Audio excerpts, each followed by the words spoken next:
Hey everybody, welcome to the Blendr Report, where news meets rational thinking. I'm your host, Jonathan Harvey. This is your co-host, Liam DeBoer. Liam, what are we talking about today? Today, we're going to be chatting about 5 ridiculous ways Trudeau spent Canadian tax dollars in 2024, Kevin O'Leary proposing an economic merger between the United States and Canada, 5 ways Canada legitimized racial discrimination in 2024, the hidden cost of Trudeau's expanding bureaucracy, Canada's alarming expansion of assisted dying, and America being hit with what seems like multiple terror attacks in the first day of 2025. So first off, we've got 5 ridiculous ways taxpayer dollars were spent in 2024. This year, Trudeau's government showcased alarming fiscal irresponsibility, burdening Canadians with wasteful spending while families struggled. Lavish expenditures included a $71,000 food bill for a 4-day trip, $254,000 in luxury travel for a climate change ambassador, and $3 million for COP28 featuring a climate rapper. The CBC awarded $18.4 million in bonuses despite layoffs and declining ratings, while a $597.9 million gun buyback program failed to confiscate a single firearm. Additional waste included subsidies, illegitimate refunds, and extravagant bonuses. These actions highlight a government thriving in luxury at taxpayers' expense, echoing Orwell's Animal Farm as Canadians endure increasing sacrifices. So, what is the most shocking use of taxpayer dollars to you? So I did a bit of a more comprehensive rundown on this and just how much money was being spent and where. And, you look at billions in the pandemic space for old vaccines, ineligible businesses receiving loans, stuff like that. You look at the expenses, not just like on, COP28, but several different trips and how much they're spending on, their food bill, accommodation, stuff like that. There was some issues with bonuses across the board. Federal government received $1 billion in bonuses, and I know it was over several years, but this is for departments that are underperforming. Like at scale, at large, our federal government is underperforming across the board, right? I continue sort of looking at Global Affairs Canada spending $3 million on booze, another $186 million on maintaining and purchasing properties. How does this value? How do taxpayers extrapolate any value from this? And the answer is we don't. Right? Well, it was actually even when you look at the climate conference stuff, it's an added layer worse than that because we spend say the $3 million for bringing our delegates to COP28, but then what do those delegates bring back to Canada with them? It's the policies like outlawing gas-powered cars. Yes. It's the policies like limiting our gas and oil production. And so it's not just that we spend this money to go there. It's that we also bring back policies that completely decimate our economy on top of it. Yes, you're basically paying for your own slow death, right? And then, billions of dollars to Honda to create 1,000 jobs. It ended up being around $5 million paid out per job. The list goes on and on and on. And it kind of does get a little bit more ridiculous. Especially, I think they spent another $100 million on public relations campaigns to basically tell us how great a job they're doing after they waste all our money. So when you say like, what is the most shocking use? You can't pinpoint one thing, but what you can pinpoint is a lack of accountability and basically the capacity to write a blank check whenever you want and not have to answer to anybody. This is the really big problem. There are 100 ways that our taxes were spent in the most ridiculous way, right? So you don't pinpoint one thing, but you go, how do you actually get ahead of this? Or what do you do to stop this? What do you do to stop their ability to have no accountability and basically corruption and inefficiency? I would suggest that they're probably operating at a 20% efficiency, and I'm kind of beginning to think that that's charitable. But anyway, it's accountability. That's what this all boils down to. Is they've shown how ridiculous they are, and we all sit here like it's a joke to us. But these are our tax dollars, and federal spending has gone up $250 billion, almost 100% under Trudeau since 2014. So you look at this. It's funny because what else do you do? Humor has to be your default emotion in these cases. But the reality is, this is wildly out of hand. And it's not about what, but it's how to stop it more than anything. And for me, you and I talk about this all the time. It's accountability. If there are harsh enough penalties for breaching some sort of code of conduct or corruption or misspending or inefficiency or whatever we want to call all this nonsense, people will stop doing it. And like you and I said, let's start at 10 years in prison. Let's start there. Right? Let's start at more transparency and more accountability. Then we can curb the nonsense. Otherwise, it's just going to continue spiraling out of control. To me, the foreign aid expenditures are definitely the ones that you can just point at and go, what the hell is going on here? Because, we spent $8.4 billion last year in foreign aid, most of which went to climate initiatives for other countries. But something when it comes to foreign aid as well is because, they say the word foreign aid and then you get in your picture a long line of hungry kids getting snack boxes. Of course, or whatever. Sure. Yeah. And hey, if that's all foreign aid was, I would probably find it pretty hard for me to argue against that. Yes. That seems like a pretty good use of, even if we're going to give out charity or altruistic proposals, then feeding actually, and this is one of the things that Bjorn Lomborg has pointed out, is that the highest return on tax dollars is actually feeding malnourished people and giving people the proper resources for that, because what ends up happening is they can develop healthier, and then you have more competent people, where if you're malnourished your entire up until 20 or even your entire life, your brain function literally isn't going to be as well. So your human capital is getting decimated by malnutrition. You're investing in your greatest commodity, essentially. It's like the opposite of the COP28 expense. So if it was that, I'm sure I would actually wouldn't have much of an issue arguing against it. But yes, it goes to these climate initiatives, right? Climate initiatives, the Ukraine war, and $200 million to gender equity programs around the world in developing nations. People don't give a shit about that here, let alone in a developing nation. And then there's the added aspect as well. There was a great book called Confessions of an Economic Hitman by, I think his name was John Perkins. Yeah, Perkins was his name. And what he detailed throughout that was how he was an economist, and he essentially got brought into black book projects with the American government. People that he was his direct advisors were kind of shadowy figures, right, and stuff. But he outlines how his job was to go into these foreign nations and essentially create aid packages for them, being here's how much you need to invest into your infrastructure. Here's how much you need to invest into your education, blah, blah, blah, blah, blah. And then what his job was to vastly overestimate the value of that aid. So they would say, hey, if you essentially take a loan from us right now, from the IMF, the International Monetary Fund, or that's it. Yeah. So if you take a loan from these people to invest into these projects, which they have to use back on, say, American companies. Yes. They have to pay American companies to do that infrastructure work. Then you will see your GDP increase by this much. You'll be able to pay us back. Everything will be good. But part of that, especially in the way that America has been doing foreign aid for the longest time, is they know that it's essentially a predatory loan. And then when that country inevitably can't pay back that money because they've vastly inflated the projections of what their economy will be doing in the future, they've first capitalized by feeding that aid money into American companies. But then when they can't pay it, they get to add another aspect, which is they can ask for their pound of flesh. Yes. In terms of, okay, we now have policy leverage over what you do in this country, or our countries are going to come in, or our companies are going to come in, and now you have to give us your resources. Extrapolate resources. Yeah. It's Bolivia, also, basically. Or also you have to use your UN votes, how we want you to now, all of this kind of stuff. But getting back to Canada here, so again, that's another aspect of foreign aid.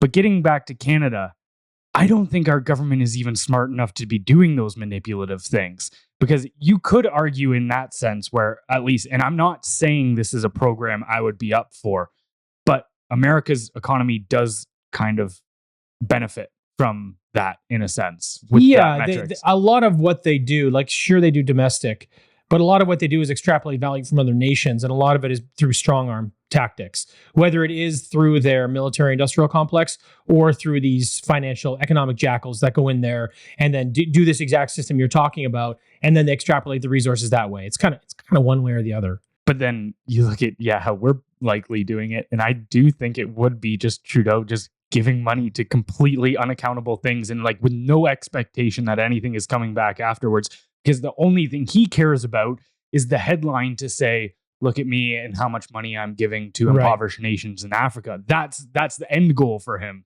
Yeah, I think he's actually paying for a seat at the next table, essentially, whatever that might look like, whatever that is, because there's no other way this guy could be good. That could be running this country that far into the ground. Yeah, doesn't make any sense. Using our tax dollars to do it too. Yeah, it's the only thing that makes sense. He's like patting the pockets of all the people. It's like I joke and say they're lighting it on fire, but they're not. They're funneling it to the people that they want to. That's really what they're doing. They're lighting it on fire as far as we're concerned, because we're getting no value from it. But they're just taking it. They're putting it wherever they want, right? So that's for him, like, you know, as big an idiot as I think that he is, and I think most of the country feels that he is, there must be some pot of gold at the end of the rainbow for him here. Whether it's just his own personal wealth or whether it's his job at the table at the UN or whatever it may be, that's coming. And that is a direct result of him pulling our tax dollars and putting it in these places. All right, moving on to our next story. We've got merging economies, Kevin O'Leary's pitch for US-Canada integration. Kevin O'Leary has proposed an economic union with the US, suggesting shared resources, a common currency, and a EU-style passport system to address Canada's economic challenges under Trudeau. While seemingly pragmatic, such integration risks sidelining Canadian industries, eroding national identity, and favoring US interests due to Canada's weak negotiating position. Alarmingly, a Ledger poll shows nearly 1 in 5 Albertans and 13% of Canadians nationwide support becoming the 51st state, signaling disillusionment with Canada's current leadership.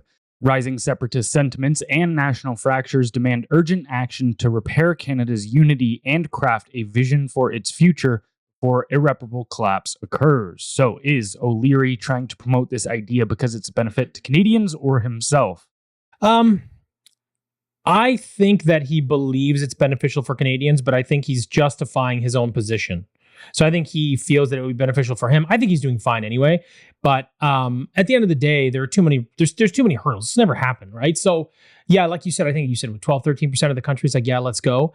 But there's a lot of things to consider when you do something like this. Like the economics around this don't make any sense for Canada.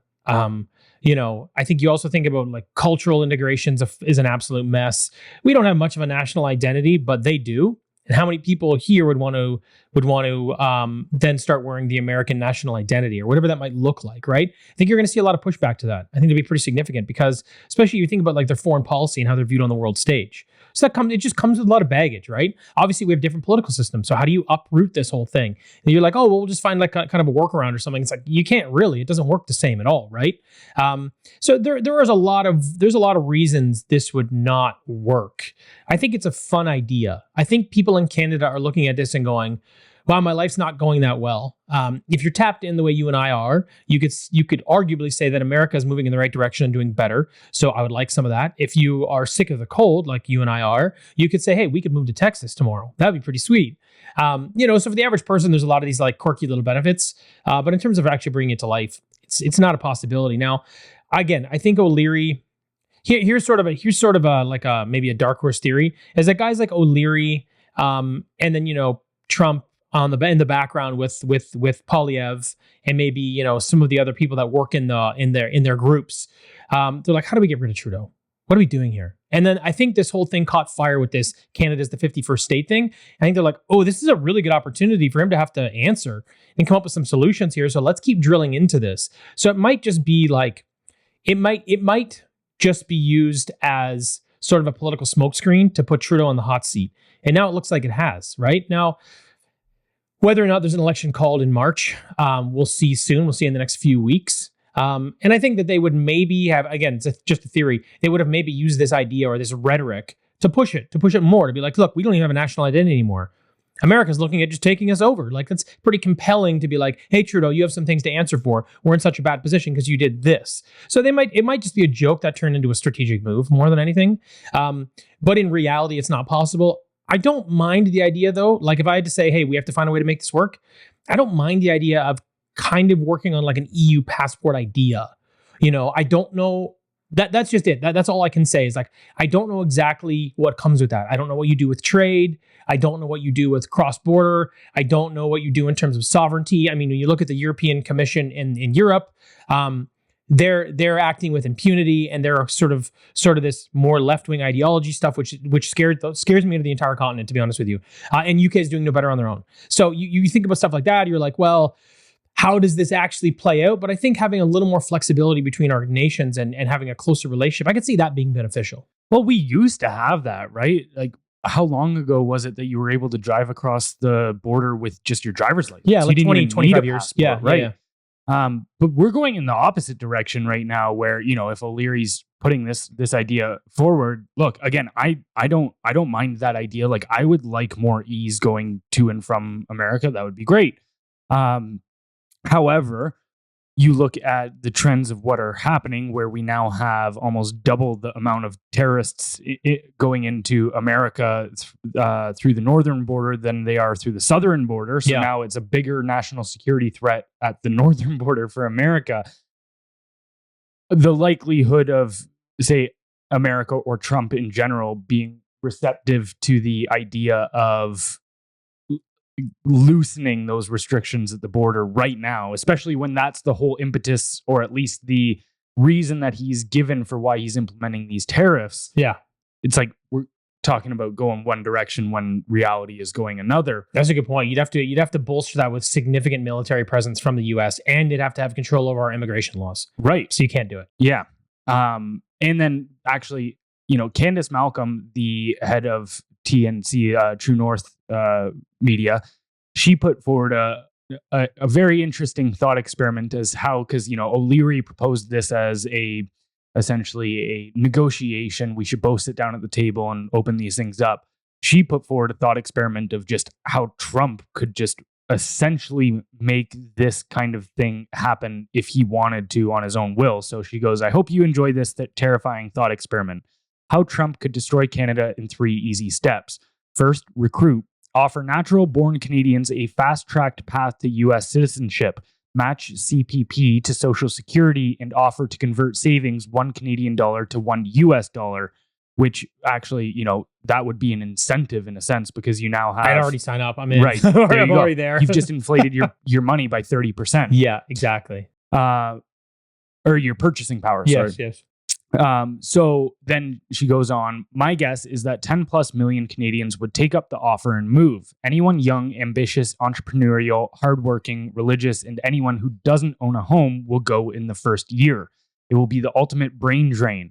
Arizona gets 200 days per year of sunshine. Again, going to your notion of if I could move to Texas tomorrow, you know, looking at a backyard full of snow right now, it doesn't seem like such a bad idea. The average home in Iowa goes for $250,000. A business owner could instantly access 300 million new customers, and Trump's economy would be booming. Second, all he has to do after that is wait. Once the productive people leave, the economy will be in free fall. Government revenue will be cut in half, but government spending will more or less remain the same. Canada will start printing money to keep the OAS, GIS, or CCB checks in the mail. The only ones left in the country will be refugees, welfare recipients, government workers, and landowners. Canada will default on its loans. With no one to pay these bills, no one left to fix the roads or enforce the rules, things will devolve into unthinkable chaos. Another 5 to 10 million Canadians would flee in this scenario. Third, Annex. Offer Canada a lifeline. America will send in the National Guard, restore order, bail out the government in exchange for territory and national resources.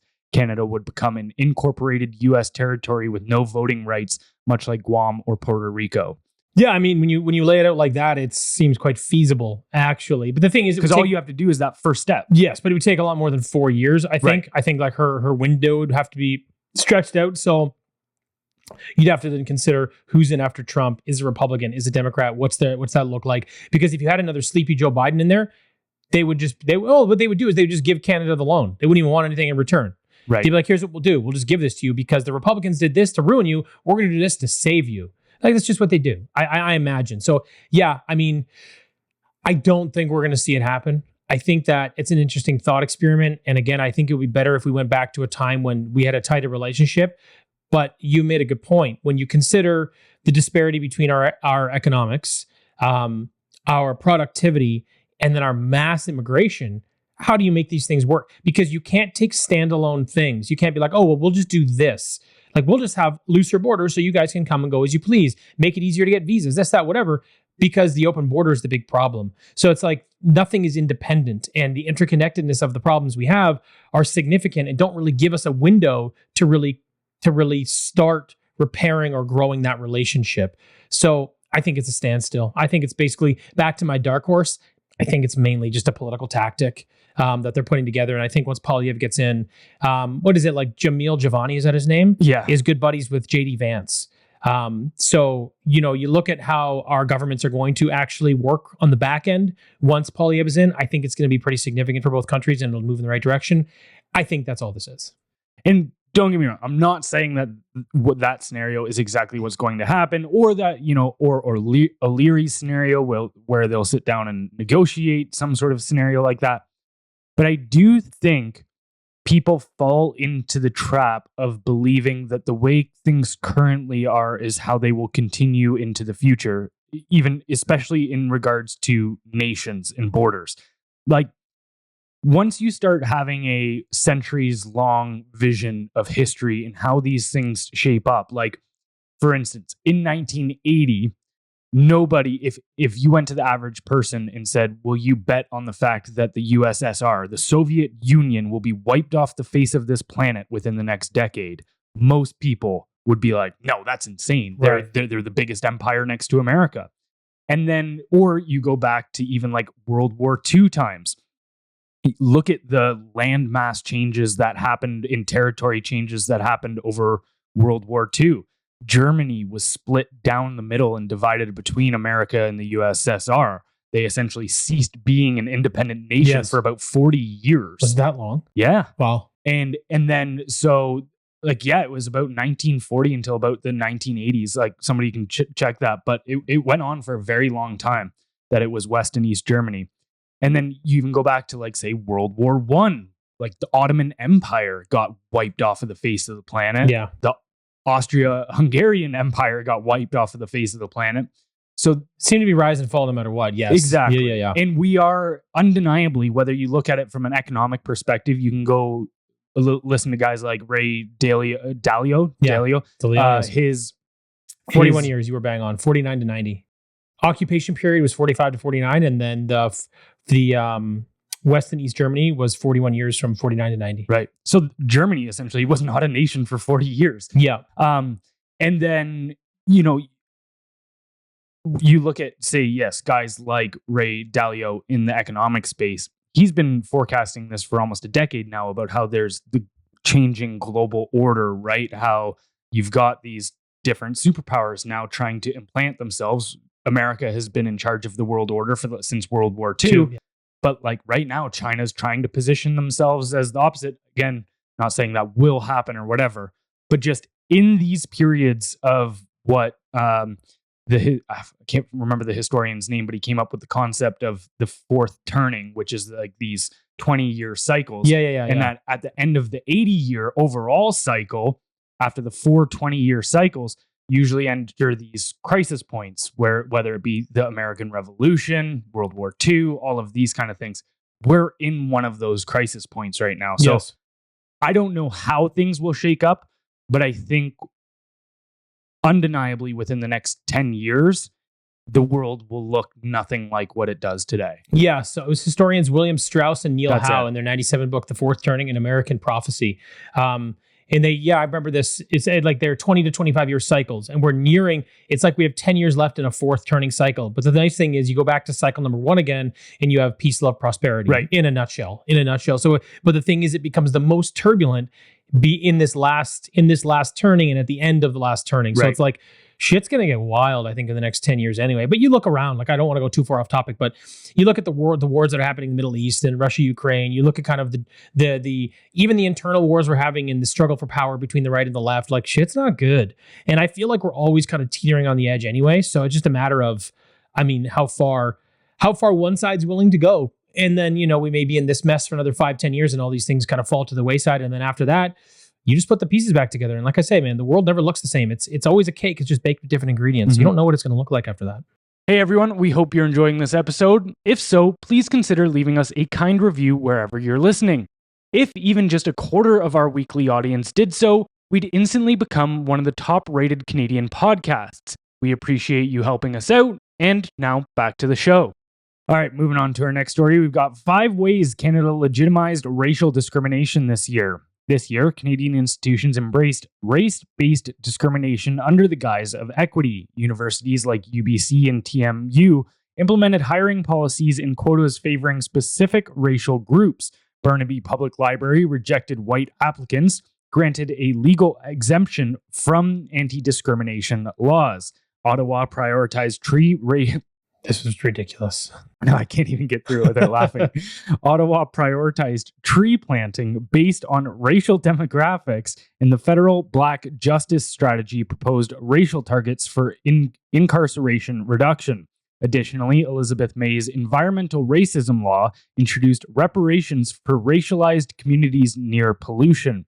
These measures, framed as equity, actually undermine fairness and equality by institutionalizing discrimination, threatening the core principles of justice and equal treatment in Canada. So, have we opened Pandora's racist box, or will Poilievre be able to close the lid on all of this DEI garbage? I think both things can be true because the box is wide open. This is insane. But the thing too is you look at politicians and they're trying to leave their mark rather, right? And then they go, okay, what space can I do this in? Well, we've already got so many laws. Like everywhere you go in a big city now, you got to drive 30 kilometers an hour. You get ticketed for everything. It's like we have the most redundancy built into our building codes and all these other things. Like everything takes forever to get done. There's all the politics and bureaucracy we can possibly have. We have. So how do you leave your mark? Well, you've got this DEI nonsense, right? You've got this equity that, like you and I say, there's no end in sight. The goalpost keeps moving. So if you're a politician and you want to leave your mark, this is a great space for you. You can do whatever you want. And basically, you just have to say the most nonsensical shit in the world. And they're like, yes, let's throw some money at it. You're a difference maker. So pardon my language, it's fucking bullshit. It's what this is. This is just what this is, right? When you're looking at, positioning, tree growth based on racialized communities, okay, like what are we doing, right? And it goes across the board here. Like, you talk about reducing incarceration for the Black Justice Strategy for reducing incarceration. Look, if you commit a crime, I don't care what color you are. I don't care. It's completely irrelevant. You should not get off any easier. It doesn't make any difference. You're an adult. That's why we have different courts. If you're young, you have young offenders. If you're an adult, well, then you know what you were doing. It doesn't matter what color you are. This is insane. If you want to see how that policy plays out, it was just weeks ago that the guy who was involved in a 401 crash after a theft incident, killing a kid and the mother. It was 2 of them, right? It was 4 people and the grandparents. People. Yes. Jesus. That person's out. And he was driving the wrong way on one of the 400 series highways in a rental van. He was the passenger, and that's why they got out. He said he doesn't actually have that much culpability for this scenario because he was the passenger of the car. And you go, he was one of 2 people involved in a theft that led to 4 people dying. Robbing a liquor store and then running away. I'm like, there's no excuse here. There's no excuse. But like you said, like the guy was a relatively new immigrant, from my understanding, somewhere from the Middle East, based on his name. But that is what it is. So anyway, yeah, Pandora's box is wide open, and a lot of people are really pissed off about it. And that guy got super doxxed. Like I don't know if you saw that online. Like that judge's name, address, and phone number are everywhere. Now I don't really condone doing that kind of stuff, but it just shows you how people feel about that particular situation. Again, I'm not promoting it. It kind of gives you an understanding of what the community thinks about it. But, to the other part, will he be able to close the lid? Will Poilievre be able to sort of close the lid on this DEI garbage? A lot of it he will, right? There's still going to be people in the institutions that are going to be cheering for this because it's how they make their mark, right? And there's going to be people too, like there'll be a lot of people that are trying to just be opportunistic within these communities that are like, nope, now's my time to make hay while the sun shines. So there'll be people fighting it. But for the most part, we have seen how these things played out, and it's very poorly. Very poorly. So a lot of this stuff will get repealed and changed, especially with the incarceration stuff and the lax penalties. I think that a lot of that will go away very quickly. I don't think governments will be able to promote jobs, at least not at the federal level. And I imagine they'll crack down on this stuff in other places too, where you can just exclude white people. And like there's this weird thing where they're like, well, it's not racist. Well, no, it is. 100% it is. If you're saying one group of people can't get a job based on their skin color, tell me what that is. Yeah, the very notion, the Burnaby Public Library scenario where the head of it, who is a white lady. The only one is who has saying- job security is a is white saying lady. that the only position within this public library that shouldn't be scrutiny to these discrimination in favor of certain racial groups laws is my own. Yes. It's my job. That It's shouldn't be under this. ridiculous. But everyone else's job shouldn't hire white people. And anyways, How do these people say this shit with a straight face? This is what I don't understand. Like, are you mentally ill? well, this is Orwellian doublethink, and they are mentally. Yes. They are actually they're delusional. either stupid or mentally ill. I can't figure out. Well, probably both sometimes. Well, this is like Nietzsche's whole resentment idea, where his idea is that when people become bitter and resentful enough, hateful enough, because that's what these people are. They hate our society. They hate the people that built it, and they want to, in their own words, they want to decolonize all of this kind of stuff, right? What happens is when you allow those emotions of resentment and bitterness to take over your entire identity, he prophesied that people would flip their value systems. So what typically becomes good, and this is where like the Orwellian doublethink comes in now, where all of a sudden discrimination is anti-discrimination, right? And you see it within these laws. Okay, we're going to fix racism by skirting the anti-discrimination laws so that we can discriminate, which will actually undo the discrimination of the past. You go, Nope. They're just so blinded with their own emotion and Yes. rage, essentially internal dissatisfaction, that they've just completely inverted their value system. Yeah, it's like that. It's like that idea where logic is the highest part of your brain, then emotion, then just your subconscious, essentially, in a simple way. And it's like they give up logic and just live in this emotional space, Yeah. and they only operate within that sphere. It's certainly a lack of intelligence. Mhm. It's really what this is. But again, a lot of this stuff is easy to wrap up because all you have to do is say, "Hey guys, look at the data. We're done with this." And this is where I do think Poilievre can close the lid on all of this, is that, look, this sentiment is going to be around. They've propagandized people into it. I think there's about 10 to 20% of the population that They identify with it. Yeah, they identify with it. Yes. They're gone. They're lost. I don't suppose we go on the offensive against them like they have and try to say, do what would essentially be thought policing Yes. and be like, we need to change these people's minds. Weaponized policy against Exactly. us. Yeah. I'm not on board with that. And then I think a lot of people as well, they go, well, how do you get into these institutions and then decide which one of the people need to go because they believe this kind of stuff? Which bureaucrats need to be fired? Just defund the entire institutions. Yes. That's the move. Is so you see things like, for instance, last year in 2024, we didn't bring this up in the first part of the story because I kind of knew it would come into this. Our government spent $200 million on something called the Canadian Media Fund. And you would think that just falls into normal funding for like things like the CBC and such. However, the Canadian Media Fund is a specific NGO, again, NGO that is completely government funded, a non-government entity that is funded by the government. Yes. It doesn't make any sense. But this media fund, their entire purpose is to DEI-ify the media. So they hand out incentives and grants to media covering certain topics about these things. So you just need to cut the incentive off to push this DEI stuff. Because right now you have organizations that go, well, if we cover Black LGBTQ people from sub-Saharan Africa dealing with climate change racism, We get all the money. then we get all the money. Just checked all those boxes. Just cut the money off. Yeah. Those stories won't exist anymore. Yeah, I agree. I think that's a good way of looking at it. It has become an ideology that is essentially religious. Mm-hmm. I still can't reconcile how a political party of that size not only condones but promotes this kind of mental illness, but they have done it successfully for so many years that there is a cohort of Canadians and people around the world that are going to continue to toe this line. So, like you said, let them go do their weird thing. That's fine. There are a lot of other, I'm not religious, but there are a lot of people that are religious that do their thing, and I have no problem with it. Go do your thing. I think that's just the space it's got to live in. And then, yeah, hopefully, for me, again, I don't like it's same as you. I don't really care what people do with their time. Do whatever you want. Do whatever you want. Just, you can't affect how I live my life because of your nonsense. So as long as we get to that point, I would say he closed the lid good enough for me.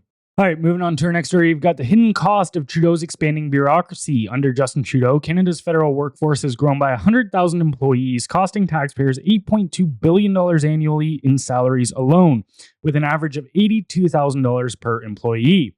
Adding $539 million in CPP and EI contributions, $720 million in operational costs, such as their desks and actual workspaces, and a lifetime pension burden of $61 billion for 15 years of retirement. The total taxpayer cost exceeds $250 billion over 20 years for Trudeau's new 100,000 federal bureaucrats. It will cost nearly $1 trillion over the next 2 decades to maintain the full 357,247 federal employee workforce. Adjusted for population, Canada's bureaucracy is nearly double the size of the US, revealing a troubling misallocation of resources and an urgent need for reform. How much do you think the Canadian federal government needs to be shrunk? Minimum 80%. Actually, minimum 80%. Start there, and here's what you do. If that seems like it's too much, then you start hiring out private corporations to fill the void, because then you don't have to worry about $61 billion in retirement funds. This is stupid. Then you can stimulate the economy and you can create new jobs in the private sector. Stop doing this. This is insane. This is just such a poor use of our tax dollars. But also, you look at what happened with Elon Musk and Twitter. I use the example because he cut about 80% of the workforce. It's like, oh my God, it's going to crumble. Thriving, no problem. You know, they were running losses even though they were generating billions of dollars every year in revenue because they were just run so poorly. But if you ever saw those things like what's a day like in their life, it was the most ridiculous shit you've ever seen. There's like nap time, and then they go lay in a hammock, and then they come in like one day a week, and they don't really do anything, and they have all these company resources and computers and stuff. And I'm like, what the hell's happening here at Twitter? Same thing in Canada. And we've seen it by the way they spend our tax dollars, right? This exorbitant volume of hiring. Again, I asked the audience, what in your life has improved because we've increased the federal workforce by 40%? What? Well, what has gotten better? We actually have data and metrics on this. I don't have them in front of me right now, but we did a rant recently. I think you did it, where it was about how we've actually been able to measure that the federal government and just government services in general have declined despite overspending and hiring of more federal and governmental employees. Yes, plus we give out $1 billion in bonuses. Like, this is just ridiculous. Again, I go back to accountability. Because at the end of the day, like, we should be cutting a significant number of the bureaucratic nonsense that's in the way of us accomplishing our goals as Canadians. The government should be here to help society become better. You are here to prop us up, to make life better for everybody. You take our money, we give it to you, and then you do positive things with it to make our lives better.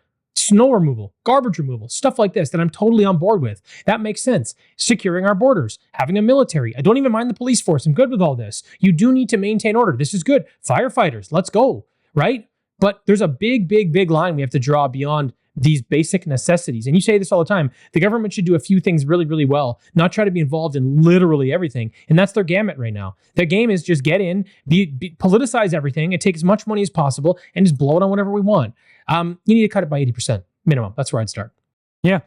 And doing those kind of things, right? So you saw we've covered him a bunch. Javier Milei down in Argentina, he's gone in and done exactly kind of what we are proposing needs to happen in Canada. And so you see a lot of people say anytime we talk about Milei, the pushback that we get will always be like, look at the poverty rate, because poverty has gone up since Milei took over office in the last year. However, the one thing they will never touch is how that poverty rate went from 40% to 50%. So, obviously, you cannot blame Milei for the underlying problem that the country was already in 40% poverty before he took over. Right. That's obviously a symptom. And his whole thing, right, is shock therapy. And I liken all of this to surgery. So, okay, you've got a growing tumor, and that is the state and the bureaucracy, the size of it. The fact that it's double and the government US. spending. Wild. And the government spending. So you see this balloon and balloon and balloon, and you've got this tumor. And so that is costing and really essentially putting the economic life of Canada at stake. So you can either do a couple things, which is take pain pills, which offer you short-term suppression of the symptoms of pain that you're dealing with from the tumor.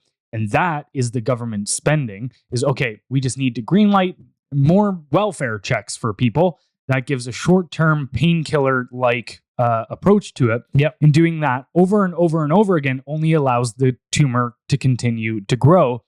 However, if you go in and you do surgery and you cut these people out, this tumor out of the Canadian economy, yes, maybe for a week afterwards, or like in terms of surgery, you might actually be in worse physical condition Yes. than when you went into the surgery. And that's that 10% increase in poverty.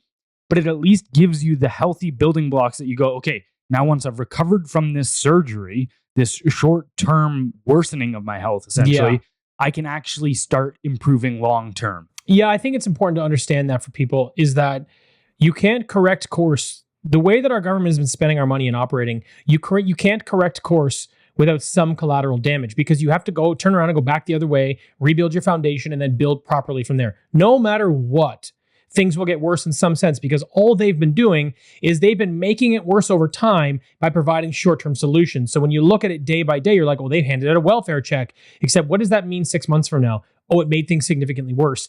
And they handed another check, and then they handed another check. So they just keep doing that. People don't see the impact of that, because it happens slowly, and it's always off the back of, well, they gave them money. They gave them money. Not, holy shit, they cut everything. Look what happened.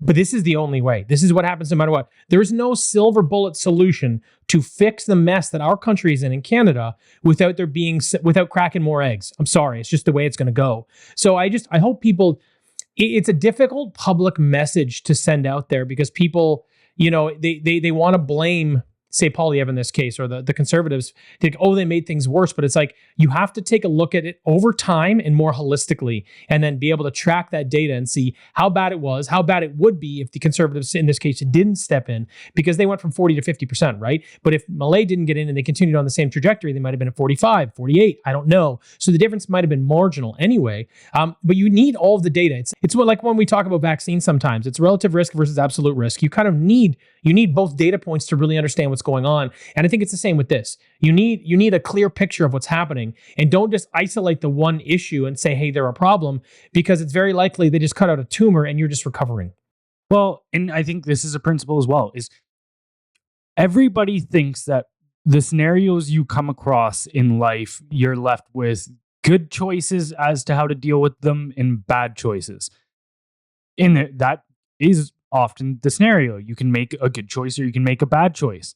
However, you can also find yourself in the scenario where you make so many bad choices in a row that now when events come along your way, you only have the choice between varying bad choices. Yes. And that's the scenario that we are in after 10 years of this madness from the Trudeau government, is that we only have hard decisions to make now at this point.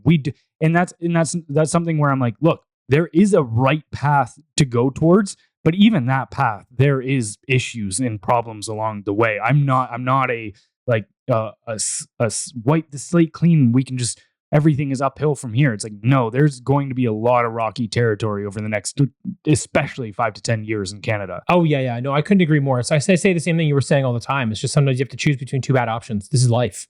But if you looked at it in terms of a graph, I think the thing is, if you looked at a liberal graph right now, you could argue that it would be on a 45-degree angle downward. Constant. All constant colored rainbows. Yeah, constant. Right? But if you look at a conservative graph right now, you could argue that it could drop almost like 75 degrees in a U shape, and then it will kick back up. So there's this crossover. This is why I'm trying to tell people to just consume more information, understand the data, because there's going to be this point over a certain amount of time where all of the metrics are going to start making sense. But it's just going to get worse for a little while first. So it's just, you got to power through that. It's like, doing cold showers or some shit. I could do it all the time. Actually, I hate it. A good example would be alcohol withdrawal. Yes. It's like, is if you're taking small amounts of, or even just drinking constantly for 10 years, when you go to quit, you're going to go through withdrawal. Yes. And that's going to be your quit U-shape. Yes. Before you actually start. Exactly. So yeah, I mean, we'll see how it goes, but yeah. Because time will tell. All right, moving on to our next story. We've got what Trudeau would probably propose if things don't get better. MAiD madness, Canada's alarming expansion of assisted dying. Assisted dying, or MAiD, accounted for 4.7% of all Canadian deaths in 2023, with over 15,000 approvals, a 20% annual increase. Legal since 2016, MAiD has expanded from its original intent of aiding terminally ill, mentally competent adults to include non-terminal patients and those with disabilities. By 2027, it may also apply to mental illness. The government is considering advanced requests enabling individuals with dementia to consent to euthanasia in advance, raising concerns about informed consent.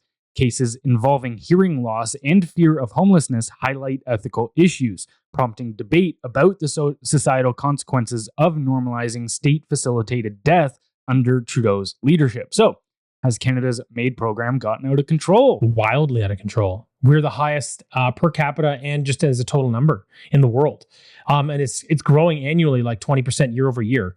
It's actually slowed down in terms of its annual growth rate, its compound annual growth rate, but like it's around there. It's like 18 to 20%. It's just continuing to skyrocket. And they're just expanding the program. We're talking 1 in 20 deaths in Canada were medically assisted death. What are we doing here? Insane. And the problem too is like, so one thing I will say though, I do believe that in 2027, the Conservatives will shut this down. I don't think they're going to be like, yeah, let's expand it just to include mental illness, because everyone's suffering from some mental illness in this upcoming generation. So what does that look like?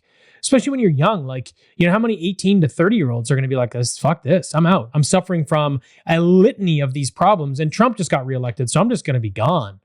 Because, you know, like arguably they are suffering from 9 different ailments, mental illnesses. You know what I mean? Most of them are just nonsense. Let's be realistic. And a lot of them are just a phase. A lot of them is just you figuring out how to grow up and find yourself. And it is what it is. I don't mean to discount real mental illness. That's not my intention.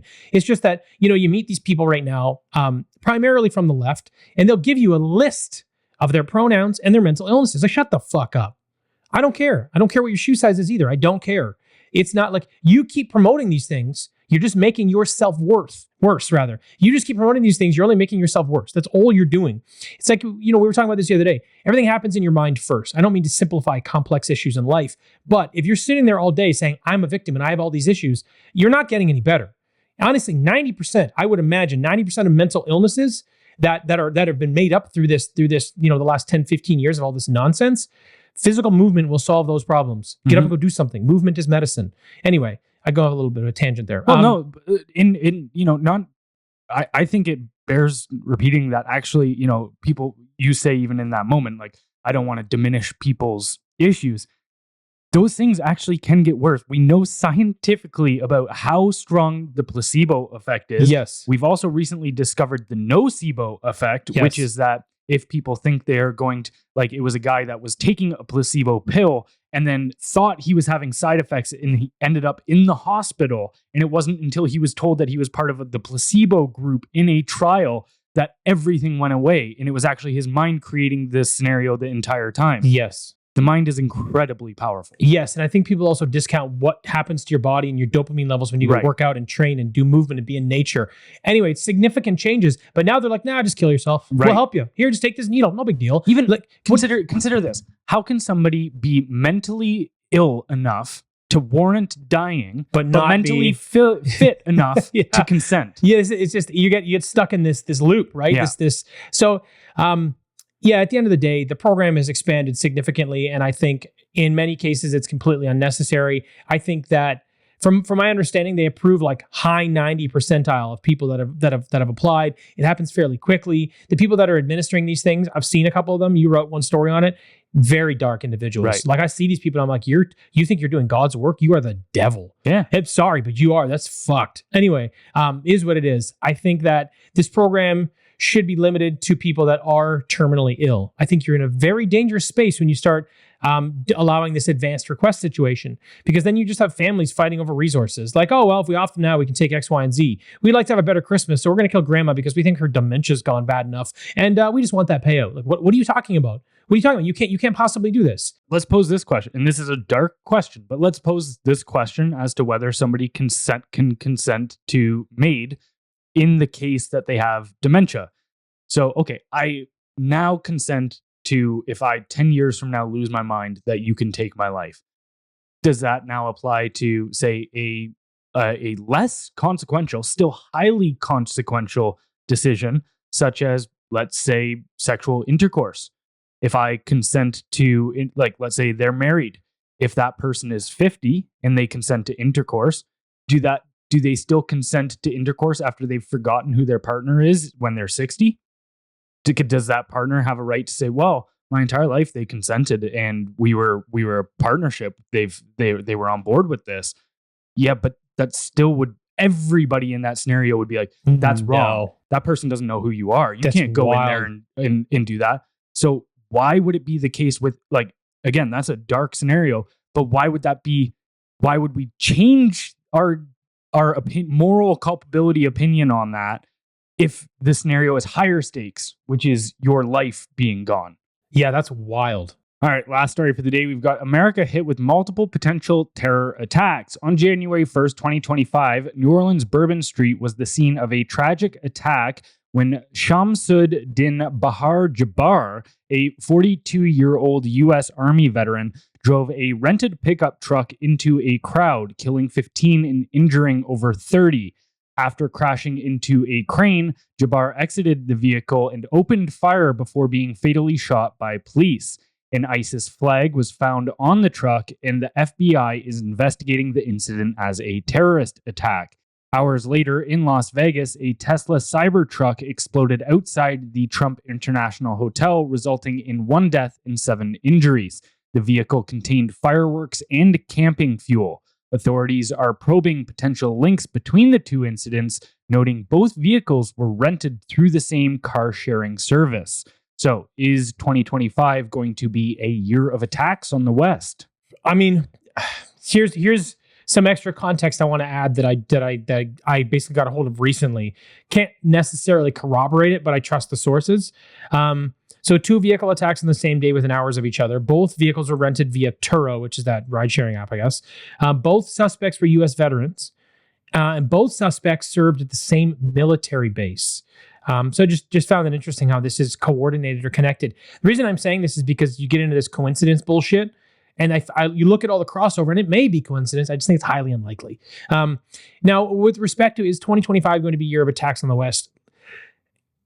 I think it's inevitable that there is going to be a very dark period of attacks on the West because of what we've done, and not necessarily us, but what America's done, and in some cases what we've done with our open borders, which we've seen almost come to light a few times with ISIS attacks and these things in 2024, and the number of people that are crossing over the border into the U.S., what America has done with their open border, of course, as well, and obviously the high volume of terrorists and illegal immigrants that are running around in their country, but then also what they do on the global stage. Now, this is where Canada kind of sidesteps because we have an insignificant military, but America doesn't, right? So you think of what a lot of these developing nations that we might categorize as terrorist groups, or have terrorist groups within them, I should say, how they look at America. It's primarily death to America. You know, that's the general sentiment you get. And now a lot of them are in the country, right? So no matter what, doesn't matter who's in politically, because of what they've let happen, because of the ingredients and what I just put together there, you are going to have a very, very bad, basically, I don't know, 6 months, a year, 2 years, 5 years. We're going to have a number of terrorist attacks, and there's going to be a huge spike in the volume of them over a short period of time. Maybe that's what we're seeing now. Maybe. I think it's inevitable, so maybe that's what we're seeing now. The other thing to consider when you look at this issue that I would sort of maybe more like pose the question or the idea, and it's not really, maybe like, I don't really know if there's any truth to it, but because these were both U.S. Army vets, and because you look at what's happening with the exchange of power right now from the left shifting to the right, and what that looks like and how volatile it is and how divided the country is, some of this may be coordinated from the inside. I don't know, and you can take that with the largest grain of salt you can possibly take. But when you look at the information that I just shared that we were talking about, it's kind of hard not to see this as something that is coordinated with some sort of connection to a higher authority, right? I don't know. What do you think about that? I don't know. Like, all right, let's go down the rabbit hole hard here. 9/11. You look at that terrorist attack. It seems like there was CIA fingerprints all over it. One of the people that was involved in the terror attack had actually had intelligence help them set up bank accounts in San Diego. Right. So definitely there was some overlap there somewhat. I do wonder as to, we see it constantly, informants and stuff. So, okay, most charitable idea that you can give to the CIA in that fact was they were trying to infiltrate terror cells and essentially turn this guy as an informant. Yes. And they weren't able to stop the plot before they found out enough about it. Yes. That's the most charitable idea. The other idea is you look at it and go, well, that single event led to a 20-year war, which massively profited certain individuals. So, for instance, Sean Ryan has been talking about this a bunch recently, and he's been great on it, is about how the military contracting works. So, okay, after that, you had America invade Afghanistan, which led to the invasion of Iraq and such. And throughout all of that, they went and they used Halliburton as the logistics company for everything. Yes. Everything that was built in Iraq on American bases ran through Halliburton, which Dick Cheney, the VP of America at that time, was a former CEO of Halliburton. And so you look at that and you go, well, there seems to be a lot of incentive here for definitely both financially and just power in general to use these sorts of events to their own benefit in the future. Yes. Now, again, this is all very tinfoil hatty for sure. But no matter what, whether it is them wanting these things to happen, like let's say go back into what's currently happening in the West right now.